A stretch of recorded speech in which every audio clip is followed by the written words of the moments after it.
Boa noite, gente. Eu sou o Matt, sou um dos pastores aqui da Calvary.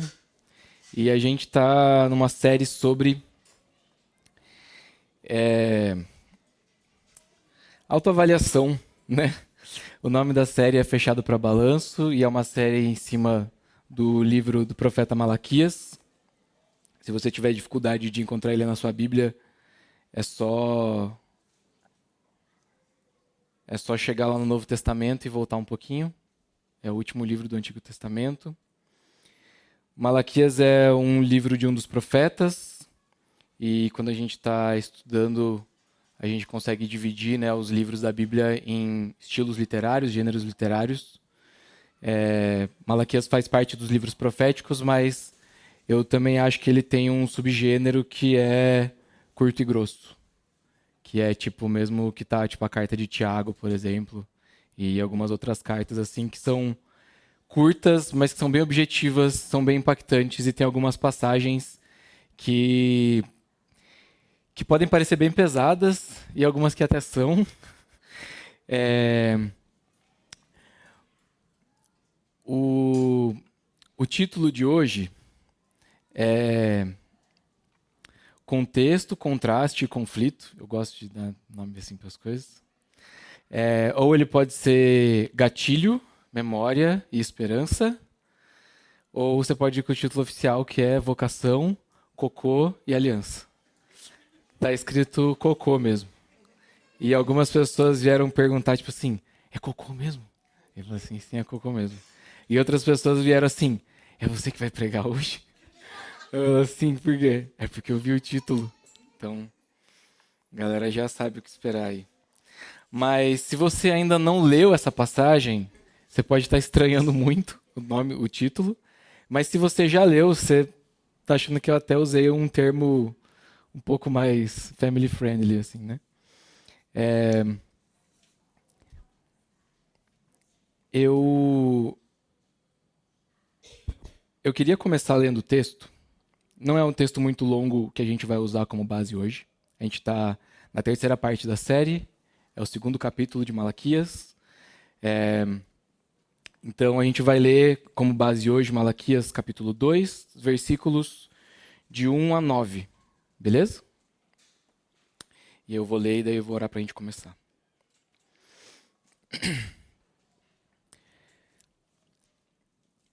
E agora, essa advertência é para vocês, ó sacerdotes. Se vocês não derem ouvidos e não se dispuserem a honrar o meu nome, diz o Senhor dos Exércitos, eu lançarei maldição sobre vocês e até amaldiçoarei as suas bênçãos. Aliás, eu já as amaldiçoei, porque vocês não me honram de coração. Por causa de vocês, eu destruirei a sua descendência, esfregarei na cara de vocês os excrementos dos animais oferecidos em sacrifício em suas festas, e lançarei vocês fora com os excrementos. Então vocês saberão que fui eu que lhes fiz essas advertências, para que a minha aliança com Levi fosse mantida, diz o Senhor dos Exércitos. A minha aliança com ele foi uma aliança de vida e de paz, que na verdade lhe dei para que me temesse. Ele me temeu e tremeu diante do meu nome. A verdadeira lei estava na sua boca e nenhuma falsidade se achou nos seus lábios. Ele andou comigo em paz e em retidão e desviou muitos do pecado. Porque os lábios do sacerdote devem guardar o conhecimento e da sua boca todos esperam a instrução na lei, porque ele é o mensageiro do Senhor dos Exércitos. Mas vocês se desviaram do caminho e pelo seu ensino causaram a queda de muita gente. Vocês quebraram a aliança de Levi, diz o Senhor dos Exércitos. E por isso eu fiz que fossem desprezados e humilhados diante de todo o povo, porque vocês não seguem os meus caminhos, mas são parciais quando ensinam a lei. Pai, o Senhor é bem-vindo aqui. Obrigado, Deus, pela tua palavra. Mesmo quando ela nos confronta, nos corrige, a gente ora para que nessa noite o Senhor fale conosco através da tua palavra, para que a tua palavra realmente seja uma mensagem que, da mesma forma que Malaquias foi usado pelo Senhor para trazer essa mensagem, que eu também possa ter a graça, Senhor, de ser usado como mensageiro e que eu possa edificar os meus irmãos através da tua palavra e através dos erros nossos e dos outros. Em nome de Jesus eu oro. Amém. Uma vez eu ouvi que crises são oportunidades. Então, quando a gente passa por essa série no livro de Malaquias, a gente vai sendo exposto a uma crise que o povo de Deus viveu. Ao mesmo tempo que nós temos oportunidade de nos identificar e aprender com esses erros. O Eugene Peterson, falando sobre o livro de Malaquias, ele diz assim: tempos de crise têm um aspecto positivo. Nos tempos difíceis, tudo, absolutamente tudo é importante, é significativo. A própria vida está em jogo. Nenhuma palavra é fortuita, nenhuma ação é secundária. E quase sempre, Deus e o nosso relacionamento com Ele estão na primeira página. Malaquias identifica uma crise numa época em que ninguém iria imaginar que ela existisse. Ele nos desperta para a crise relacionada a Deus, na época em que a única coisa em que nós estamos interessados é em nós mesmos. Se você usa rede social, ou se você vê algumas, notícias, coisas assim, você já deve ter se deparado com uma postagem, uma matéria, algum texto, alguma coisa assim, que tinha um aviso escrito alerta de gatilho. Alguém que já viu isso? Sim. Esses avisos eles servem para prevenir pessoas que possam ter algum tipo de sensibilidade com o tema ou com as imagens que vão estar associadas, né, a esse conteúdo, para evitar, algum tipo de gatilho ali, né, que desencadeie, alguma ansiedade ou que, relembre algum trauma ou que seja algum tema sensível para alguém. Mas eu queria que a gente pensasse em gatilho hoje, como eu sugeri gatilho como um dos temas possíveis, como algo que desencadeia algumas sensações e memórias e pensamentos e coisas desse tipo. E quando eu estou lendo a Bíblia, eu gosto de pensar se aquele texto tem algum gatilho para aquele povo. O que aquele texto pode estar acionando na memória deles e o que eles estão lembrando quando eles leem aquele texto, quando eles ouvem aquela mensagem. Para nós hoje, quando a gente está estudando a Bíblia, ela parece um livro muito grande a princípio e com uma história muito extensa, com vários momentos diferentes, vários lugares diferentes, várias pessoas diferentes. E às vezes pode ser difícil para a gente de perceber algumas referências. E tipo, quando a gente está nos evangelhos, por exemplo, você vê os autores comentando, Jesus falou tal coisa, e aí eles falam, como disse o profeta fulano de tal. E daí ele dá para você a referência ali do que Jesus estava dizendo, né? Ou enfim, se você tiver uma Bíblia de estudo ou com um comentário bíblico, você vai ver também notas de rodapé que indicam, essa passagem pode estar fazendo referência a tal outro versículo, a tal outra parte da Bíblia.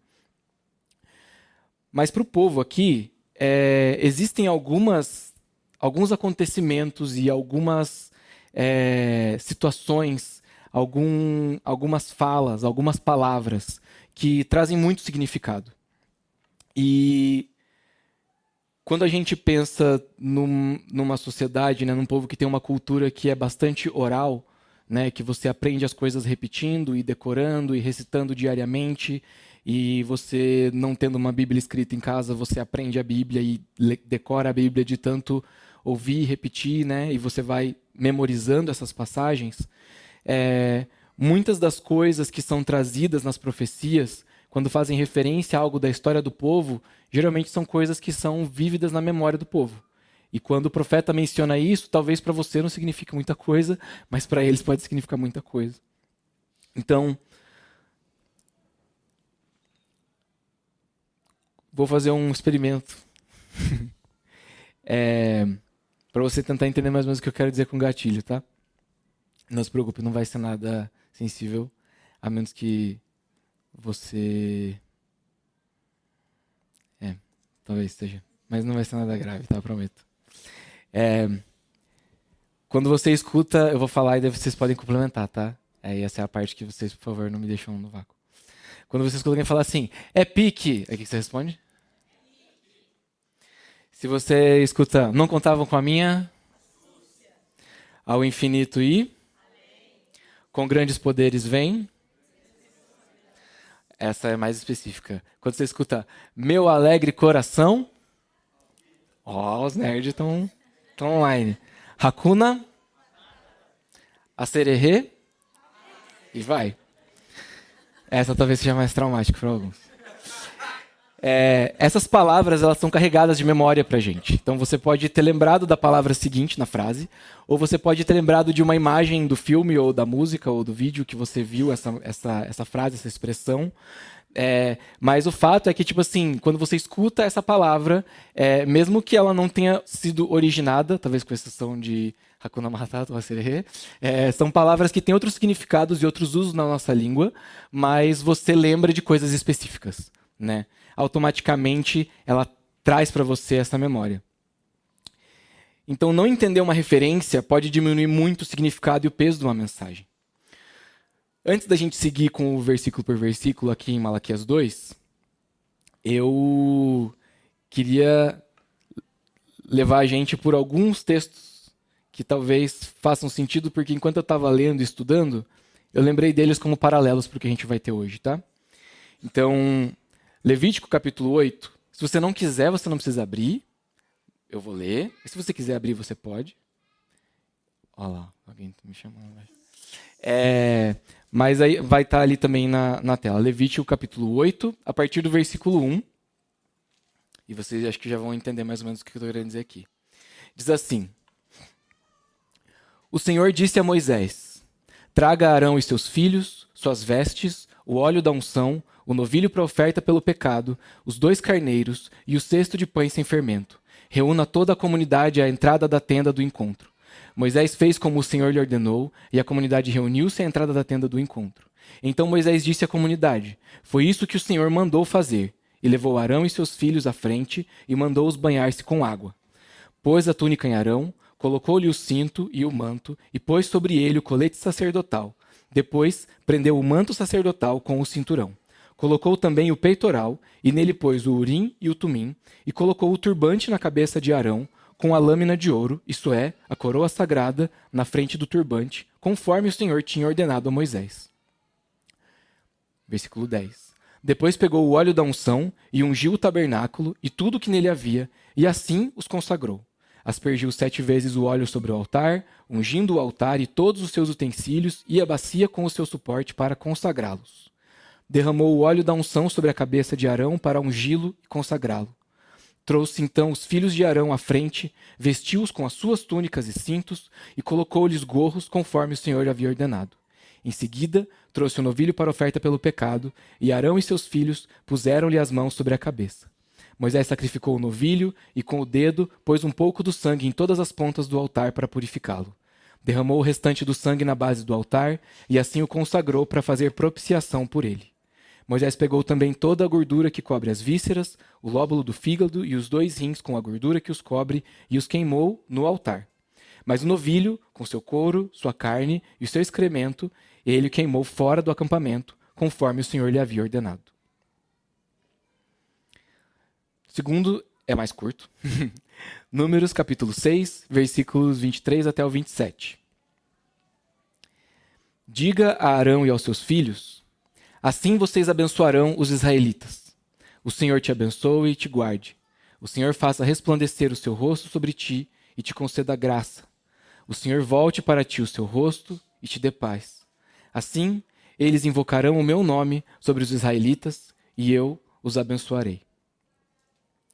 O próximo é Deuteronômio 6, a partir do versículo 4. Até o versículo 9 diz assim: Ouça, ó Israel, o Senhor, o nosso Deus, é o único Senhor.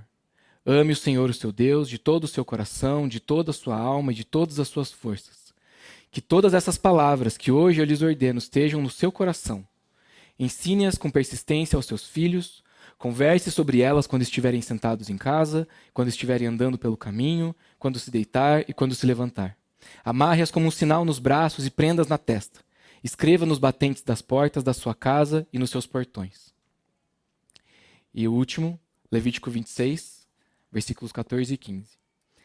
Mas, se vocês não me ouvirem e não colocarem em prática todos esses mandamentos, e desprezarem os meus decretos, rejeitarem minhas ordenanças, e deixarem de colocar em prática todos os meus mandamentos, e forem infiéis à minha aliança, aí seguem as consequências e maldições. Aqui a gente entende um pouco melhor quem eram os sacerdotes, né? E como eles eram preparados naquela primeira passagem que a gente leu. Depois a gente tem como era feito algo para o Senhor, né? Como isso era considerado puro, como isso era consagrado a Ele. Na sequência a gente vê sobre o altar e as ofertas ali.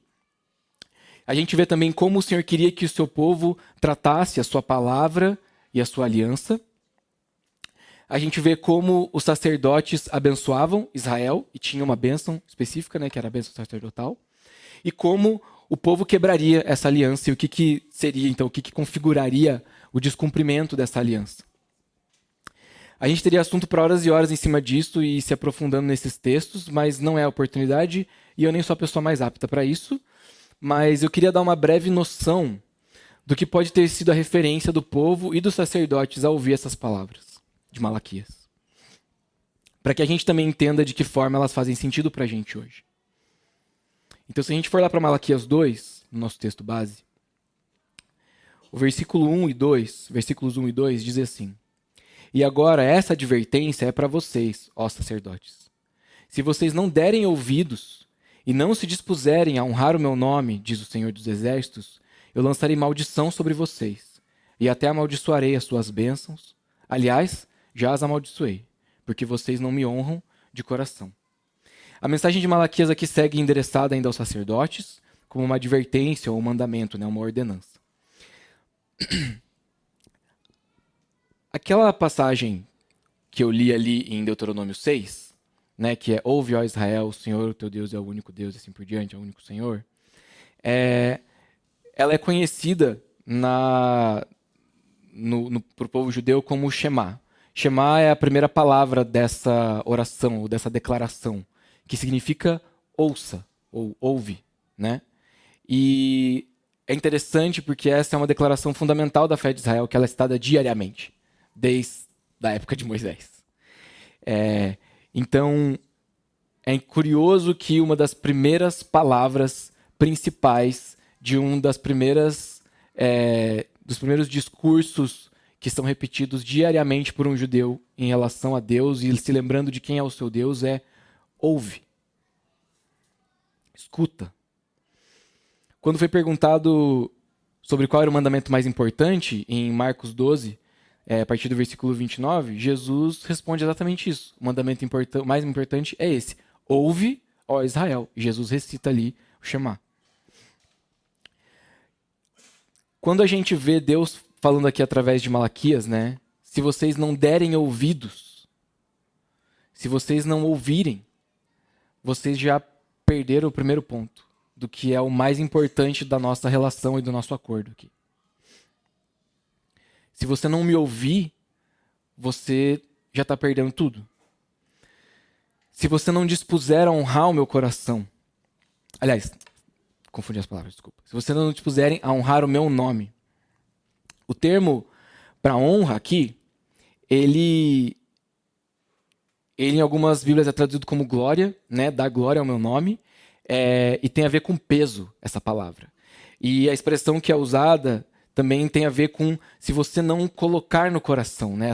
Como aqui foi traduzido no NVI para dispuser, nessa disposição, essa decisão no coração, é como se o Senhor estivesse dizendo assim, se o meu nome não tem peso no seu coração, se a minha honra não tem peso no seu coração, se para você não é nada, se você despreza, se você não me ouve, ele continua dizendo as consequências do que aconteceria. Então, a gente vê que o sacerdote também tinha uma bênção específica, uma bênção especial que ele declamava sobre o povo, que era que o Senhor te abençoe e te guarde, né, que faça resplandecer o seu rosto sobre ti e tal. E Deus está dizendo que as bênçãos que os sacerdotes dessem para o povo, ele amaldiçoaria essas bênçãos, né? Então, quando o povo está ali ouvindo sobre os sacerdotes, a gente vê ali, quando a gente leu em Levítico 8, que todo o povo testemunhava a consagração do sacerdote. Então as pessoas sabiam quem era o sacerdote, sabiam todo o rolê que era para a pessoa ser preparada como sacerdote. E esse cara era um cara que era visto ali por todo mundo. Ele era o representante do povo ali. E aí a gente vê que esse cara tem, então, um papel que é importante nessa comunidade. A gente vê que esse cara, ele abençoava o povo, né, através da declamação dessas palavras que o Senhor tinha dado para ele. É assim que você vai abençoar o povo. E a gente vê também que tinham várias outras referências nesse discurso de Malaquias aqui sobre práticas que estavam relacionadas também ao tabernáculo, né? Então, ouvir e amar o Senhor de todo o coração eram as coisas mais importantes. E o povo não estava fazendo nenhuma das duas. Mas se a gente pensar então que Deus está falando essa palavra para os sacerdotes e não para todo o povo, digamos assim, qual era o papel do sacerdote? A gente tem uma descrição sobre a consagração dos sacerdotes ali em Êxodo 29, em Levítico 8, que foi o começo ali onde a gente leu, em Levítico 8. Era servir no tabernáculo, né? E posteriormente no templo. Era aplicar a justiça, era auxiliar o rei em algumas responsabilidades, era consolar e instruir espiritualmente o povo, era avaliar até questões sanitárias. Então a gente vê, por exemplo, quando alguém tinha uma questão de pele ou de impureza no corpo, era falado, você vai até o sacerdote vai examinar você, não sei o que, não sei o que. Se tiver um mofo lá na parede da tua casa, leva o sacerdote lá, que ele vai lá, vai olhar, ver se o mofo é bom, se o mofo é ruim, e vai purificar lá a sua casa, e assim por diante. Ou se você tem que sair dessa casa e vai destruir sua casa. Era meio grave a coisa. Mas a gente vê que o sacerdote tinha várias tarefas, várias atividades, né? Então, os sacerdotes, eles eram referência da formação espiritual do povo de Deus. O Senhor pediu que Arão e seus filhos fossem separados, que eles fossem santos, né, consagrados para servi-lo. Os textos sobre as vestes, as funções e a prescrição do que e como o sacerdote deveria fazer são bastante textos detalhados. Eu não sei se você ficou meio cansado com a minha leitura aqui de Levítico 8, mas se você quiser, tem tipo um livro inteiro, mais de um até, só sobre prescrições e orientações de Deus sobre como fazer as coisas no tabernáculo e como o sacerdote deveria se comportar, o que ele deveria vestir, como ele deveria vestir, qual era a sequência dele vestir e assim por diante. E esses relatos, esses textos, eles são bastante extensos. É bizarro porque, tipo, quando a gente está lendo ali em Êxodo 29, é Deus dizendo para Moisés, né? Ah, faça assim com Arão, não sei o que, não sei o que, não sei o que. Aí, tipo, sei lá, acho que 2 capítulos depois, o subtítulo da perícope é tipo assim, o bezerro de ouro. E aí, tipo, enquanto Deus tá lá falando assim, ó, teu irmão, aquele cara lá que é responsável, te ajudou pra caramba, então, separa ele para ser o sacerdote do povo. E aí, enquanto isso, tipo, o povo tá lá adorando o bezerro de ouro. Depois, a gente vê Moisés repetindo tudo isso novamente, né, nos outros livros, mas a gente tem trechos bem extensos e detalhando todo esse processo de que configurava o ofício de um sacerdote. Então, não existia uma ideia de, você é o sacerdote a partir de agora, então você pode fazer do seu jeito. Tipo, era Deus que determinava como era para ser feito, né? E se você fosse um sacerdote e tinham critérios também para você ser um sacerdote, você teria que fazer exatamente como o Senhor ordenou. Esse protocolo todo ele serve para mostrar também para a gente que o parâmetro de excelência para o serviço ao Senhor, nesse caso, não era uma pessoa específica. A gente vai falar um pouco mais sobre isso mais para frente, mas é interessante pensar assim, parece que essa caracterização toda e esse processo todo de preparo do sacerdote, ele vem com uma despersonalização. Parece que é tipo assim, então, sabe o Arão? A partir de agora, ele vai ser o sacerdote, não é mais Arão. Tipo, vai se vestir desse jeito, vai falar desse jeito, vai se comportar desse jeito, tudo que ele for fazer aqui é desse jeito. E isso não tinha a ver com tirar a identidade de Arão nem nada do tipo, mas tinha a ver com fazer o povo entender que não era Arão que era o sacerdote porque ele era Arão, mas que Arão era o sacerdote porque Deus tinha falado, olha, você vai fazer tudo isso daqui para você se tornar o sacerdote desse povo. Então, quando a gente está lá embaixo, no café, a gente tem uma equipe. Se você passou ali pelo nosso café na entrada, espero que tenha sido uma experiência boa. Se você não passou, você pode passar na hora que a gente descer. Mas a gente tem uma equipe, várias pessoas que fazem café lá. E às vezes você pode chegar lá num dia, uma pessoa te faz um café, e no outro dia vai ser outra pessoa que vai preparar, e assim por diante. A gente tem uma lista de check-in e uma lista de check-out no café. A gente tem as receitas, a gente usa balança, a gente usa timer, a gente usa os métodos específicos, tipos específicos de filtro, perfis diferentes de café para cada tipo de método que a gente usa. E tudo isso são ferramentas que a gente usa para tentar padronizar de alguma forma e minimizar as diferenças que são decorrentes das particularidades e da subjetividade de cada barista. Ou seja, para que cada vez que você vá, não seja uma pessoa diferente fazendo um café de um jeito diferente, que não tenha nada a ver com o que você tomou na outra semana, e um dia você pede um cappuccino, e um dia ele vem com leite, e no outro dia ele não vem com leite, por exemplo. Isso seria tipo um absurdo. Eu espero que isso nunca tenha acontecido com nenhum de vocês. Se aconteceu, você pode enviar as reclamações para mim, eu também sou o líder do café. Mas a ideia dessas regras todas que a gente tem, de como limpar, como organizar, onde você guarda, qual café que a gente compra, por que a gente usa esse café em tal método, assim por diante, é justamente para ajudar as pessoas a ter uma boa experiência com o café, mas também para que o barista possa servir da melhor forma com aquilo que está configurado para ele fazer ali no balcão. Então, quando a gente pensa sobre o sacerdócio, ele tem esses parâmetros que são estabelecidos por Deus. Mesmo que tentasse viver cumprindo tudo à risca, o sacerdote ainda se acha pecador, dependente da graça de Deus, sujeito à culpa e sujeito também aos sacrifícios, à purificação periodicamente, como todo o restante do povo. Porque o sacerdote ainda é humano. As ordenanças sobre o sacerdócio serviam para apontar que o sacerdote era parte do povo, levantado do meio do povo, para servir o povo exclusivamente ao Senhor. Mas elas também apontam que o sacerdote estava sujeito ao pecado e precisava ser purificado e consagrado, e também precisava ser substituído por um animal sacrificado para ser considerado santo para o Senhor e assim poder servi-lo como mediador no seu ofício. O ofício, as vestes, a conduta do sacerdote, elas deveriam ser expressões de pureza, porque o sacerdote em si não era puro. De que aquele indivíduo se submeteu a um processo meticuloso de santificação estabelecido por Deus para prestar culto diante dele. Então, quando a gente olha para tudo isso que acontecia ali com o sacerdote, era para também lembrar o povo de que o sacerdote é um ser humano, que é pecador, mas que, por estar passando por todo esse processo, ele está sendo consagrado ao Senhor para esse ofício. Seguindo ali no versículo 3... Ele diz assim: por causa de vocês, eu vou destruir a sua descendência. Eu esfregarei na cara de vocês os excrementos dos animais oferecidos em sacrifício nas suas festas, e eu lançarei vocês fora, junto com os excrementos. Resumindo, Deus ia dar uma descarga no sacerdote, né? Basicamente. Enquanto Deus está se dirigindo aos sacerdotes, através de Moisés, repetidas vezes ele usa a expressão Arão e os seus filhos. A descendência era algo muito importante aqui. Os descendentes faziam parte da aliança e também precisavam ser instruídos nela, como a gente viu ali no Chamá. Para os sacrifícios, haviam também prescrições rigorosas.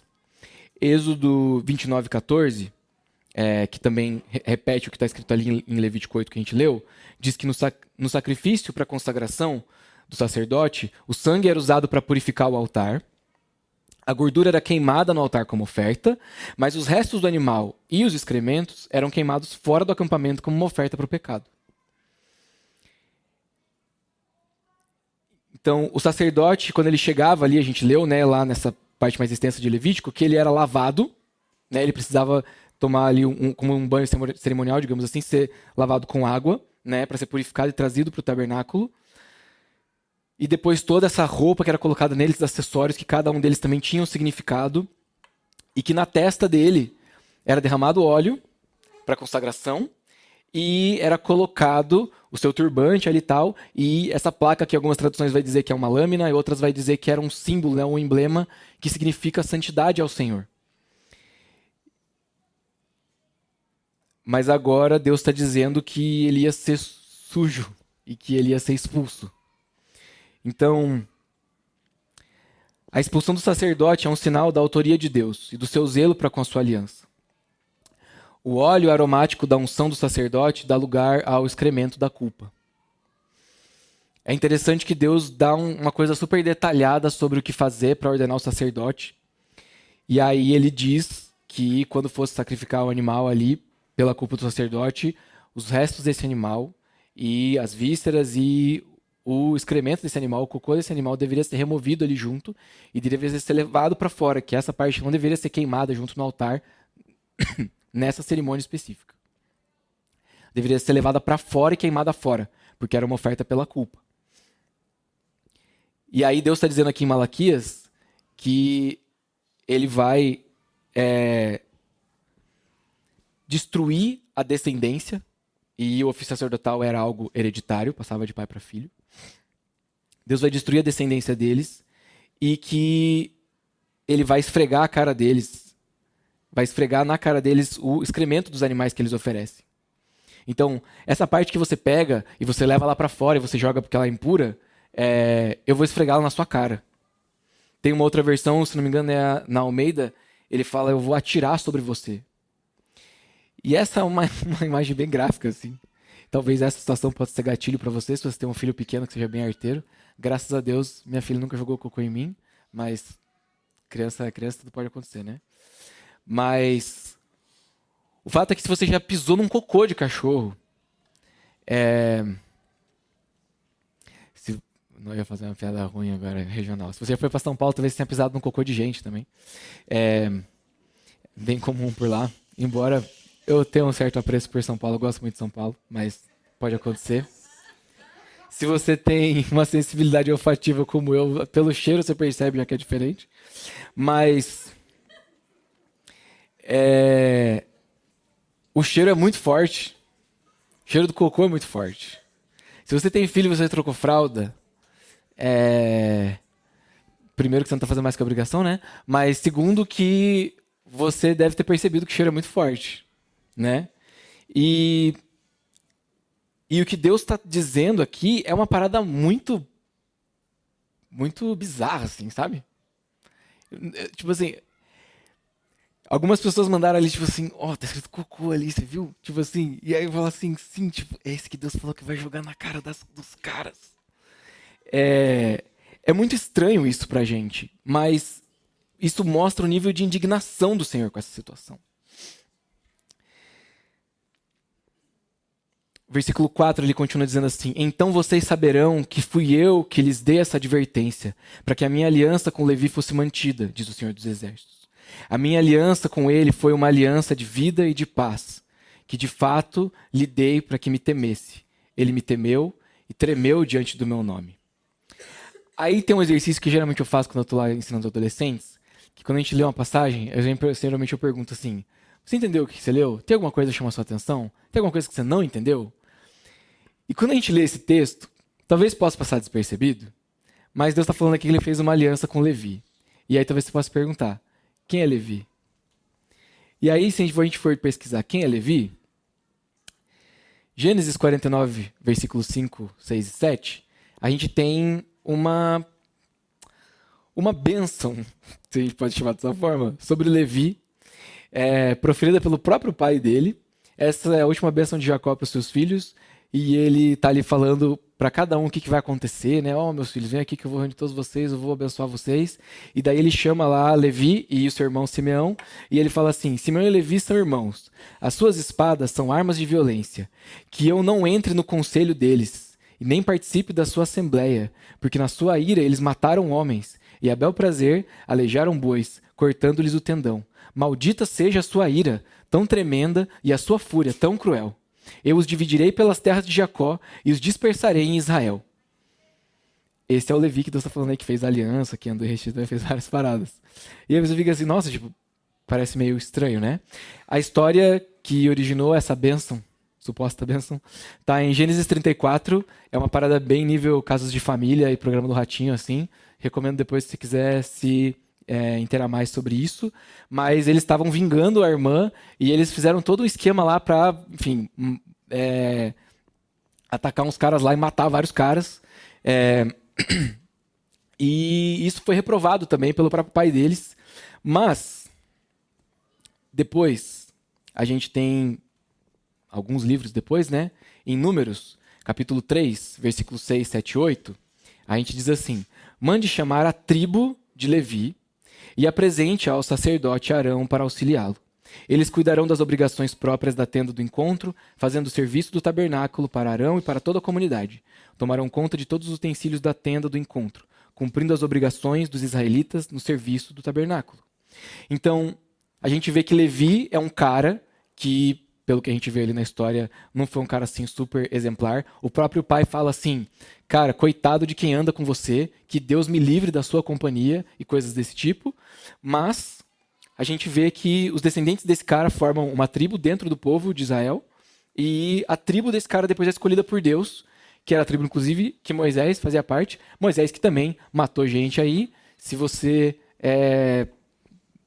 A gente pode suspeitar que isso pode ser uma coisa genética, talvez, né? Um traço familiar ali de assassinos. Mas é justamente essa tribo que Deus escolhe, esses caras meio problemáticos ali, para ser a tribo separada para ele. E aí ele faz uma aliança com Levi, que não é esse cara Levi, mas é esse povo dentro do povo, né? Levi. A tribo de Levi, a família de Levi. Então, quando ele está falando Levi aqui, ele não está se referindo a um cara, mas ele está se referindo a um grupo de pessoas que ele usa o nome desse cara para representar. Da mesma forma que o sacerdote também representa o povo. Então, aqui, quando Deus fala Levi, ele está falando sobre o que a tribo de Levi representa, ou deveria representar. É o que os sacerdotes, os levitas, foram incumbidos de fazer. É o que era para ser o trabalho deles. Uma aliança de vida e paz para viver diante do Senhor com temor e reverência. Mas a gente percebe, pelos versículos anteriores ali, com cocô na cara e tudo, que não era isso que eles estavam fazendo, e por isso Deus estava muito indignado. Seguindo no versículo 6, de Malaquias 2, que eu estou indo muitos livros, capítulos e versículos, né? Desculpa. Malaquias 2, versículo 6. A verdadeira lei estava na sua boca, e nenhuma falsidade se achou nos seus lábios. Ele andou comigo em paz e retidão, e desviou muitos do pecado. Realmente não parece o Levi, filho de Jacó. Porque os lábios do sacerdote devem guardar o conhecimento, e da sua boca todos esperam a instrução na lei, porque ele é o mensageiro do Senhor dos Exércitos. Então os levitas deveriam guardar a lei do Senhor, sem falsidade. Levi andou em paz e retidão e desviou muitos do pecado. Os levitas seriam uma figura da relação de exclusividade e dedicação do povo para Deus. Da mesma forma que a tribo de Levi era uma tribo exemplo, digamos assim, dentro do povo, exemplificando essa relação, esse símbolo dessa relação de Deus com o seu povo. A gente vê Deus falando, né, separa para mim a tribo de Levi e eles vão lidar com as coisas relacionadas ao meu templo, etc. A gente vê que dentro dessa tribo a gente tem o sacerdote como essa pessoa que representa essa tribo e esse ofício. Da mesma forma, é interessante porque Malaquias está como profeta, escrevendo, né, essas profecias e declarando isso sobre o povo, mas Malaquias diz que o sacerdote é o mensageiro do Senhor. E Malaquias significa mensageiro. Malaquias significa meu mensageiro, né? Malak, se não me engano, é mensageiro. E Malaquias significa meu mensageiro. Inclusive, alguns estudiosos divergem se talvez Malaquias é, na verdade, um pseudônimo para o ofício desse profeta que está trazendo uma mensagem do Senhor, ao invés de um nome próprio, que também poderia ser o caso de ser o nome próprio dele. Mas a ideia aqui é de um ofício que representa essa pessoa, né? Da mesma forma que ser um mensageiro é o que representa Malaquias. E Deus está fazendo esse contraste muito grande sobre o que Levi deveria fazer e quem Levi deveria ser e o que os sacerdotes estão fazendo hoje. É estranho porque ele faz essa distinção e quando parece que ele vai falar bem, ele fala Levi. Ele não fala assim, os meus sacerdotes nas antigas andaram em retidão e fizeram isso e aquilo. Quando ele está falando mal, ele fala, sacerdotes, vocês estão pisando na bola, vou esfregar cocô na sua cara. Ele fala, mas o Levi era bom, esse era bom. Tipo, mas são os mesmos caras. É o mesmo povo.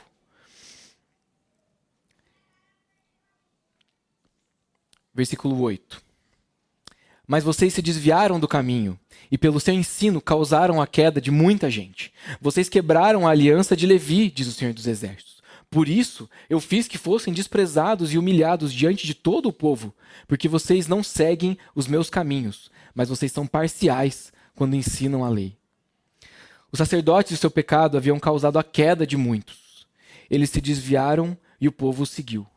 O Senhor expôs o seu desvio e o seu pecado para que todos reconhecessem a impureza dos sacerdotes.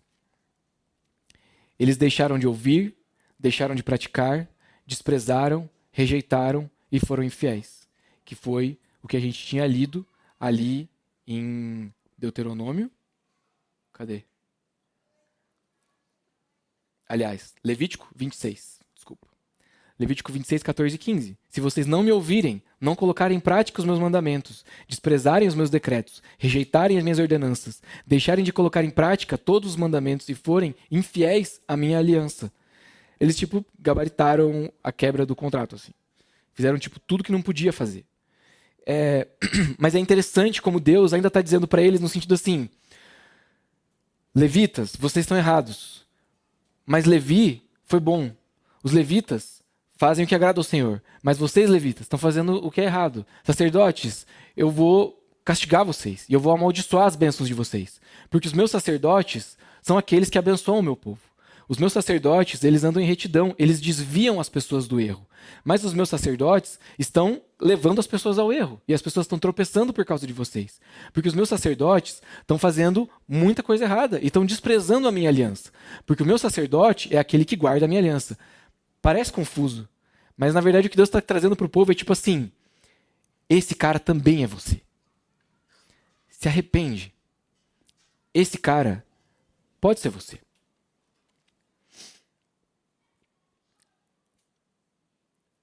Eles deixaram de ouvir, deixaram de praticar, desprezaram, rejeitaram e foram infiéis.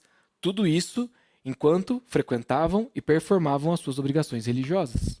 Porque Deus não está dizendo, os meus sacerdotes não vão mais lá no meu templo. Os caras estavam lá.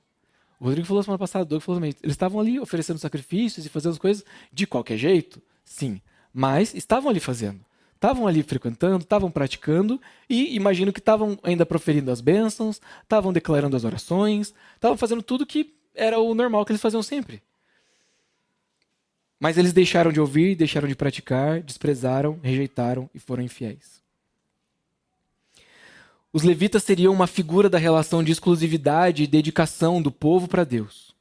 Quando eles abandonam o seu papel, sua vocação, e desprezam o Senhor e a aliança, eles passam a ser um mau exemplo. E de pessoas que desviam muitos do erro, eles passam a ser aqueles que conduzem o povo ao erro. A sua descendência seria rejeitada e seria destruída, porque eles não estavam aprendendo a honrar a aliança. E o Senhor tinha dito que eles deveriam persistir e perseverar em ensinar os seus filhos sobre a aliança. Eles passam de referência à repulsa. Mas o que vale para a gente entender então hoje sobre isso tudo? A imperfeição dos sacerdotes não era um problema abominável para Deus. A imperfeição do sacerdote não era um problema abominável para Deus. Mas a hipocrisia de uma religião superficial é. O pecado do sacerdote se resolve com confissão, sacrifício, morte substitutiva, graça de Deus e consagração e retorna ao seu ofício, vai lá, muito bem. Mas a hipocrisia não, porque não tem arrependimento. E continua agindo e performando como se tudo estivesse funcionando, mas no coração a glória de Deus não tem peso. A nossa crise é sempre oportunidade. A nossa imperfeição sempre aponta para a perfeição de Deus. Da mesma forma que Deus está dizendo que os sacerdotes estão em pecado e estão desonrando a sua aliança, Ele também está lembrando que o sacerdote é aquele que honra a aliança.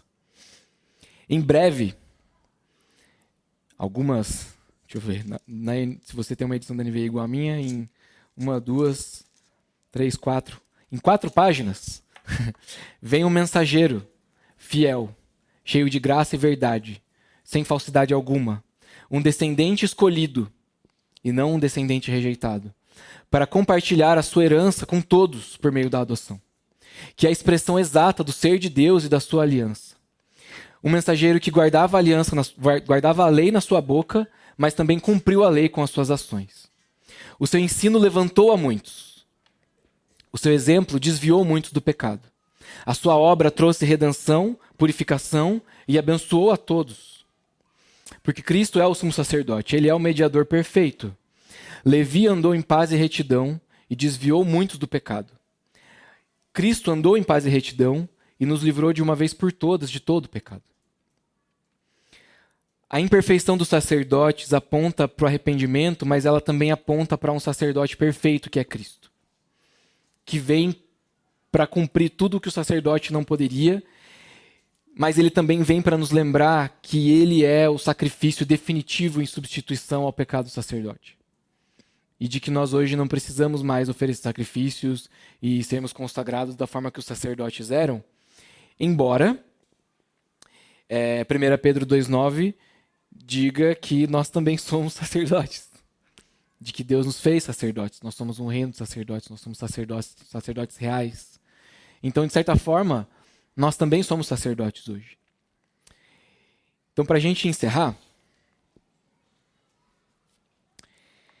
eu tinha feito um resumo para as crianças e para aqueles que no começo pensaram assim, putz, eu queria ser criança, as crianças ouviram a mesma coisa, talvez menos extensa, com um lanchinho, mas eu vou ler parte do resumo para vocês hoje porque eu acho que ele amarra bem o que a gente leu hoje. Deus fez uma aliança com o seu povo, através da tribo de Levi. Eles seriam separados para o Senhor, para viver de um jeito diferente das outras tribos no povo de Israel. E por isso, também ficaram responsáveis por todas as coisas relacionadas ao culto a Deus.